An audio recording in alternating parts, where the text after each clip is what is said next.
Hey folks, and welcome back to the channel. So we're doing something a little bit different here today. We're looking at XRP because it's a very interesting part of the whole crypto motive, and anybody who's anybody knows about the XRP case. It's not even something where you need to be heavily involved with crypto. A lot of people, they just know it's been covered so broadly, so to speak.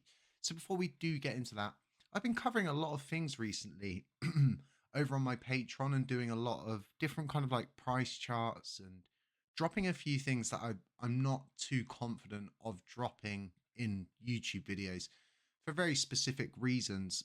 It's just one of those ones. I prefer to do it in a very, not so much a secluded environment, but an environment where it can really sort of stand out, if that makes sense. But for me, I've been watching over the past couple of days and I've been looking at the different documents, and I wanted to post this in the Patreon, and I wish I kind of did, and maybe put out a buy alert too. That would have probably gone quite well with this, because when you take a deeper look into this, it's actually a lot more to it. This is a bit of an onion situation where there are a lot of layers to this.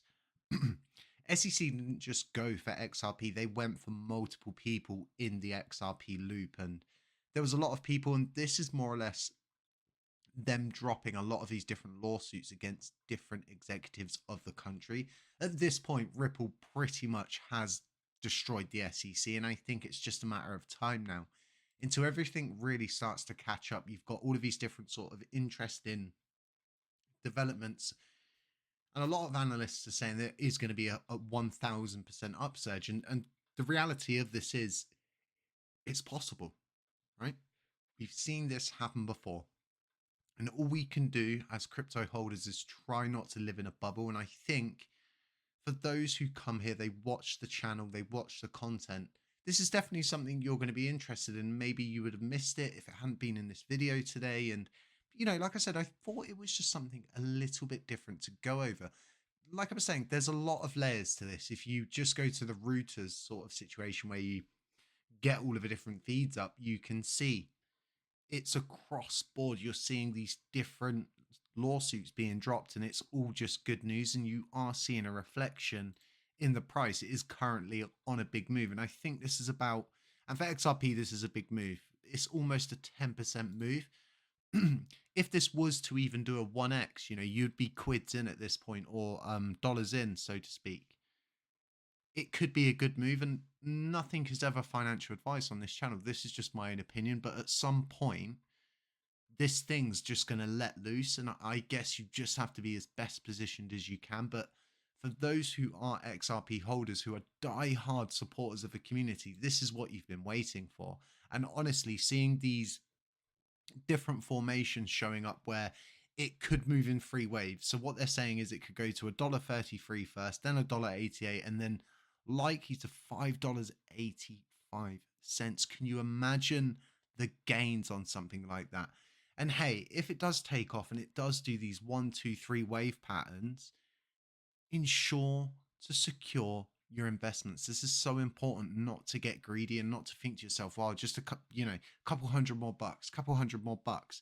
Secure that main investment, because from that point onwards, it's happy camping, it's easy sailing. If you lose it, you didn't have it to begin with, not a big deal. You've still got your original investment. You can still dive back in and you can still make that money up again.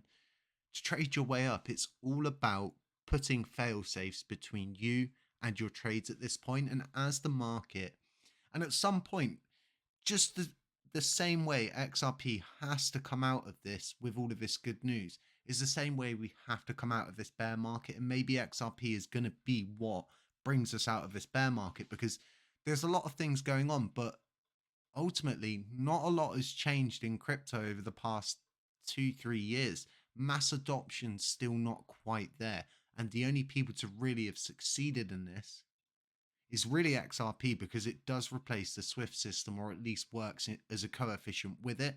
Whereas with Bitcoin, there's so many quandaries and questions that people just can't answer, with the whole question of, is it still going to be valuable when there's no coins to mine, when it's not profitable to mine anymore because there's no coins available for the amount that it costs. And it's like, at what point can anybody really put their finger on something and go, yeah, this is what's going to happen? BTC is going to scorch and it's going to keep scorching after they're all minted and stuff like, they could, for all intent and purpose, they could. People could start burning them for all we know, in order to raise the price. You just don't know what the future holds. And it's all about, once again, this narrative, right, of best placing yourself as best as you can. This is why I like to look at crypto bubbles a lot of the time. I've got it on the week, and you can see a lot of things that are picking up. Solana's looking really interesting. It's had a few pullbacks recently and it's moving up again. And I think a lot of people dollar cost average into that. I myself dollar cost average into, believe it or not, LUNC. I know, shocker, right? He dollar cost average into LUNC, but yes, I do. I do a lot of dollar cost averaging into LUNC, XRP, and then Ethereum whenever I possibly can. And it's so important that you at least try to dollar cost average into something, I think.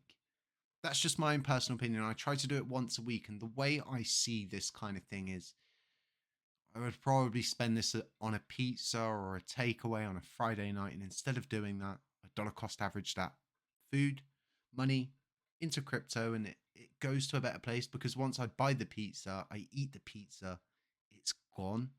Whereas that crypto's still there, it still remains. And if you're just DCAing and you're not looking in every day and you're sort of not paying attention to those real in-depth trading where you're sort of trying to make money off every swing, it kind of works out for you. And I've found that best within my experience and my time being in crypto, that it really does pay off. But let me know what you think. What are your strategies? Do you DCA in? Do you just go balls deep?